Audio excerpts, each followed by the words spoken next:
काळ, ज्याच्या पुढे राजा असो वा रंक, देव असो वा दानव, सर्वांना नतमस्तक व्हावेच लागते.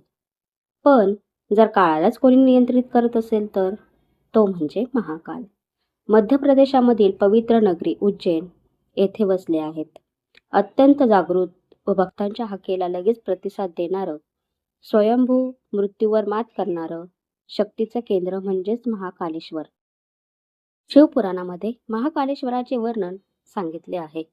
कारण बाकी इतर सर्व ज्योतिर्लिंग पूर्वाभिमुख आहेत, पण महाकालेश्वर आहे दक्षिणामुखी. दक्षिण दिशा म्हणजे यमाची दिशा, मृत्यूची दिशा. म्हणूनच महाकाल म्हणजे मृत्यूवर अधिराज्य गाजवणारा शिव. महाकाल या शब्दाचा अर्थ काळाचा स्वामी, मृत्यूचा अधिपती, जन्म मृत्यूच्या चक्रातून मुक्त करणारा. जेव्हा भक्त महाकालाच्या चरणी जातो तेव्हा तो फक्त दर्शन घेत नाही, तर तो स्वतःच्या भीतीचा अंत करतो. या ज्योतिर्लिंगामागे सुद्धा एक रोचक कथा आहे. एकेकाळी उज्जैन नगरीमध्ये वेदप्रिय नावाचा ब्राह्मण राहत होता. तो शिवभक्त होता. त्याचे 4 पुत्र होते, देवप्रिय, प्रियमेध, सुव्रत आणि शुव्रत. ते रोज शिवलिंगाची पूजा करताना ओम नमः शिवाय या मंत्राचा जप करत. पण त्या प्रदेशामध्ये दुष्यंत नावाचा राक्षस होता. त्याला धर्म आवडत नव्हता, पूजा आवडत नव्हती, शिवभक्तांचा त्याला तिरस्कार होता. एक दिवस त्याने ब्राह्मणांच्या आश्रमावर हल्ला केला. शिवपूजा बंद करा असा तो गरजतो, पण भक्त शांत बसले. त्यांनी पूजा थांबवली नाही.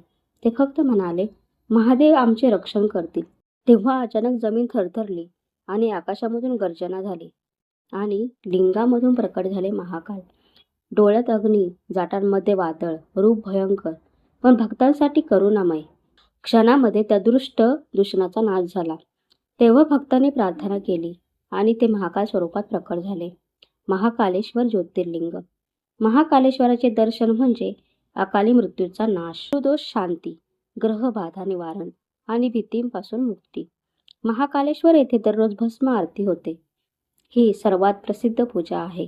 पूर्वी ही आरती स्मशानामधील चिताभस्माने होत असे, कारण महाकाल हे स्मशानवासी आहेत.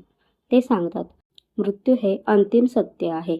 आता ही भस्म आरतीसाठी लागणारे भस्म कपिला गाईचे शेण, शमी, पिंपळ, पलाश, वड, बोर या झाडांची लाकडे जाळून महाकालाची आरती केली जाते.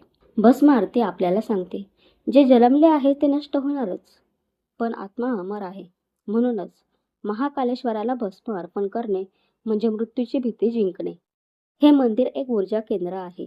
या मंदिराची रचना भूमिगत गर्भगृह येथे महाकालेश्वर विराजमान आहेत.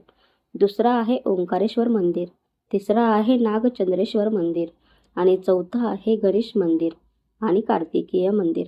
महाकालेश्वर भूमिगत आहेत कारण ते पृथ्वी तत्वाशी जोडलेले आहेत. मृत्यू आणि पुनर्जन्मावर नियंत्रण ठेवतात. महाकाल म्हणजे भूतकाळ, वर्तमान, भविष्य. त्यांच्यासाठी वेळ अस्तित्वात नाही. काळाचे स्वामी आहेत. उज्जैन हे कालगणनेचे केंद्र मानले आहे.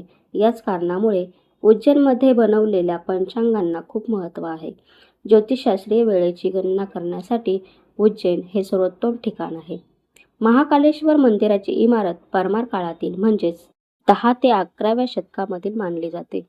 हे मंदिर उज्जैनचा राजा विक्रमादित्य यांच्याशी संबंधित आहे. उज्जैनमध्ये कालभैरवाचे एक प्राचीन मंदिर आहे.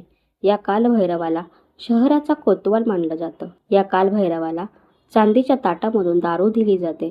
उज्जैनमध्ये श्रीकृष्णाने सांदीपनी ऋषीकडून शिक्षण घेतले होते. पवित्र कुंभमेळा उज्जैन येथे प्रत्येक 12 वर्षांनी भरतो. समुद्र मंथनाच्या कथेनुसार देव आणि दानव यांच्यामध्ये अमृत कलशासाठी युद्ध झाले होते. या युद्धामधील धावपळीमध्ये अमृताचे थेंब हरिद्वार, प्रयागराज, उज्जैन, नाशिक या ठिकाणी सांडला. देवांचा एक दिवस हा मानवाच्या 1 वर्षासारखा मानला जातो. म्हणूनच प्रत्येक 12 वर्षांनी कुंभमेळा भरतो. व्हिडिओ आवडला असल्यास लाईक करा, शेअर करा, सबस्क्राईब करा. भेटूया आपण पुढच्या व्हिडिओमध्ये. तोपर्यंत धन्यवाद.